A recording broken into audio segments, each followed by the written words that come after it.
Hey, thanks for checking out my channel. We're gonna have fun. I'm John Stark from MacTheMovieGuy.com, and this is my review of Crimes of the Future.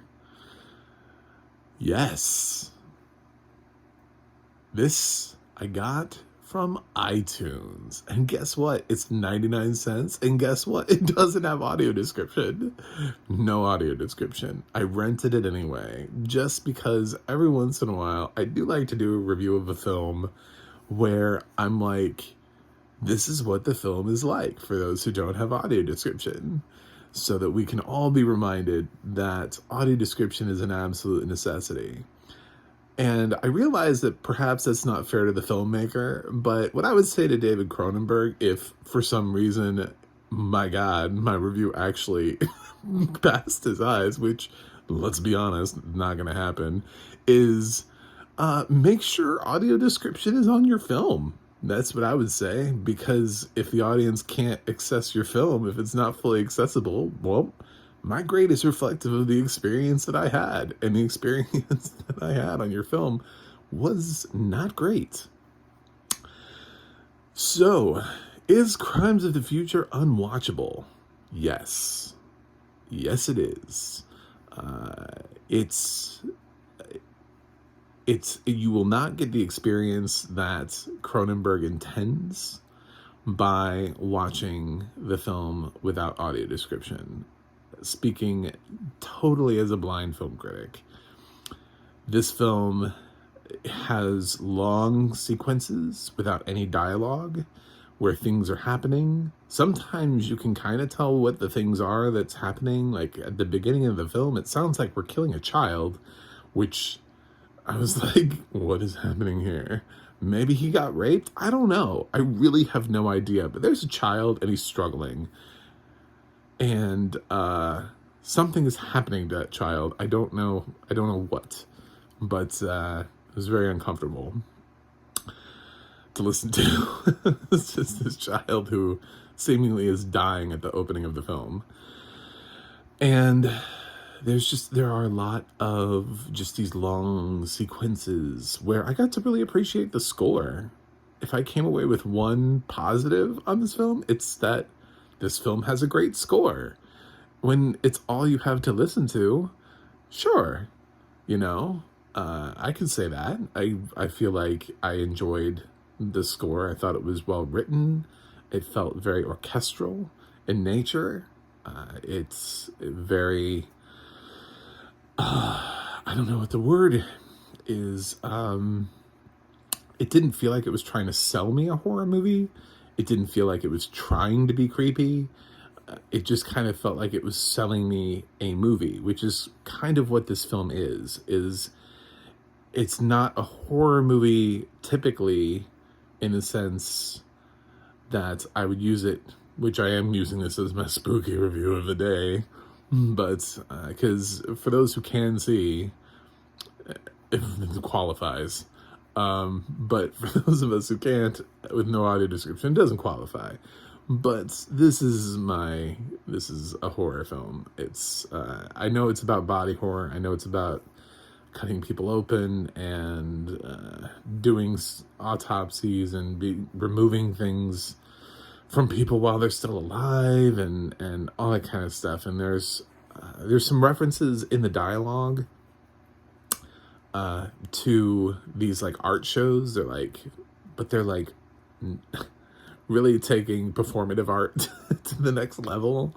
They seem to be art shows that are directed around these surgeries that are performed on people. There's one scene where Scott Speedman, I want to say, is talking about it, and there's like a conversation about whether or not they should or shouldn't do it, and she's like, well, if he wasn't doing this, he'd be dead. This has been saving his life. And I'm like, how? I really want to know more. Like, I wanted to understand more about this film, but it doesn't have a whole lot of dialogue. It just jumps. It has some scenes and then it goes quiet for a while. It has some scenes where clearly people are being cut into, and you can hear like a drill. There's not any screaming, really. There's like the opening scene where the boy is something is happening, but it's not a film where people are constantly in pain being tortured.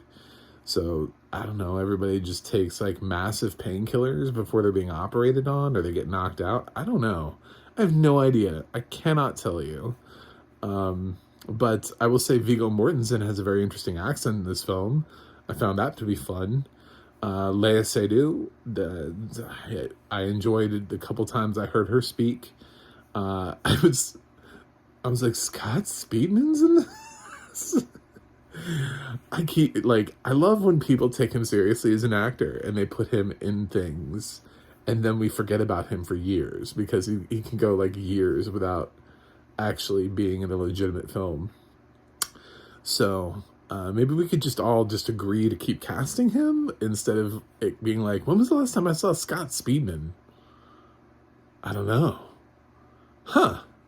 And Kristen Stewart's in this too. So those are the four probably memorable people. If you're, for some reason, as a blind person, interested in listening to this, I don't know why. For 99 cents, I was willing to make this review just to drive home the point of, thanks iTunes for not providing audio description for a film in which the entire purpose of the film is the visuals. Like, this is this is a body horror film. This is one of those choices. Like, there are some films where if you don't put audio description on something and it's heavy in dialogue, we can probably pick up a lot from the dialogue. We can get a lot from the back and forth conversation in comedies. There are a lot of sitcoms on TV right now where they just don't stop talking, and it's actually kind of hard for the audio description to even like come in. And when they do come in, it's like they get like a few words in and then they have to dip out because there's so much talking. This is not that. This has long segments of the absolute opposite, where there is no dialogue and everything is visual, and we have missed out on everything. So yeah, it is actually unwatchable. And I don't know what to tell those of you who can see. Should you see it? I don't know.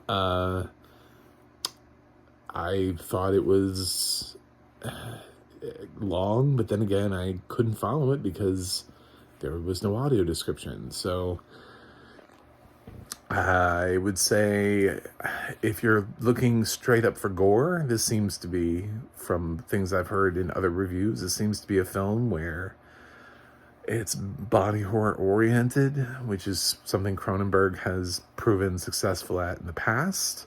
So if you're just looking for gore, then hey, this could make your Halloween very gory. And for 99 cents, I mean, hey, if that's not bad, right? So if you catch it while it's on sale on iTunes, go for it. If not, then that's fine too. I don't think anybody's going to be missing this film. I did really think it was funny though when when I got my email. This is slightly off topic, but it's on topic. It's funny. You'll like it. Stick with me on this one. So when you buy things from iTunes and you always get that confirmation email later on in your inbox, I got the confirmation email and it was like, your Apple ID was used to purchase Crimes of the Future. And I was like, oh my God, what? It's, it's one of those titles that that made me realize that email, like when it says it, there are some really interesting movie titles there that could be, your Apple ID was used to purchase Showgirls. There are just some really funny ways to finish that sentence out. But yes, I did. I purchased Crimes of the Future. I'm not going to tell you which crimes I purchased, but I used my Apple ID to purchase Crimes of the Future. So that's it. I have nothing really else to offer this film. This film had nothing to offer me, so I'm offering it nothing in return. To David Cronenberg, I like History of Violence. So thank you for that, but this needs audio description. I love Viggo Mortensen. He's a terrific actor. He's been great in everything. I hate giving his films bad reviews. Lea Seydoux is a good actor.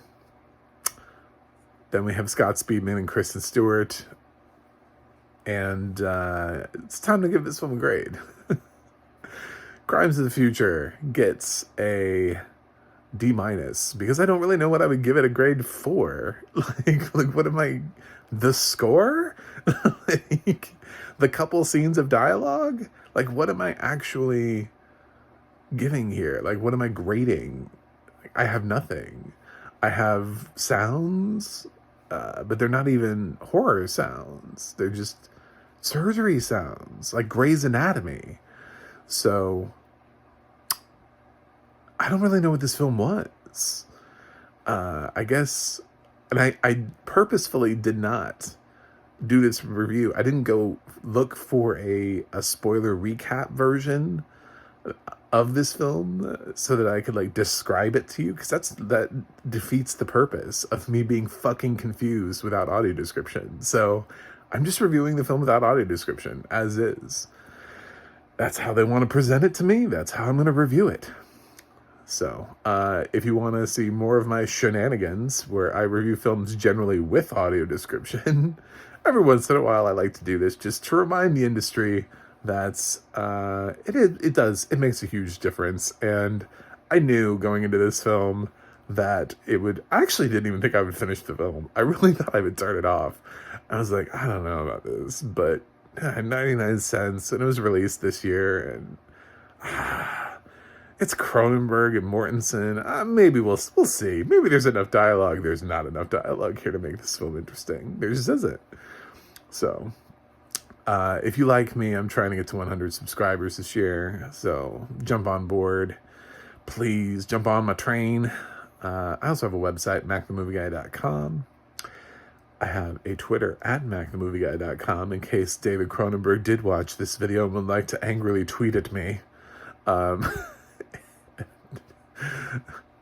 you're going to lose that conversation. I'm talking about basic accessibility, so don't tweet at me. And you can go to the audio description project, adpacb.org, and you can actually find films with audio description that you can watch. So you don't even have to bother with Crimes of the Future. I know it's 99 cents and it's tempting, but I did it for you so you don't have to.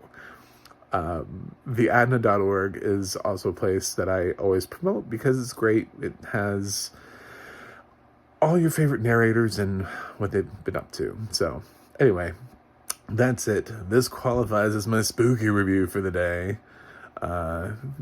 Even though it's, for blind audiences, it's not spooky at all. But for living audiences, as far as I know, this film is gory. So there you go. If you can see, congratulations. You get to go watch people be cut open. Sounds fun. I gotta go review something else, but I will see you on the other side.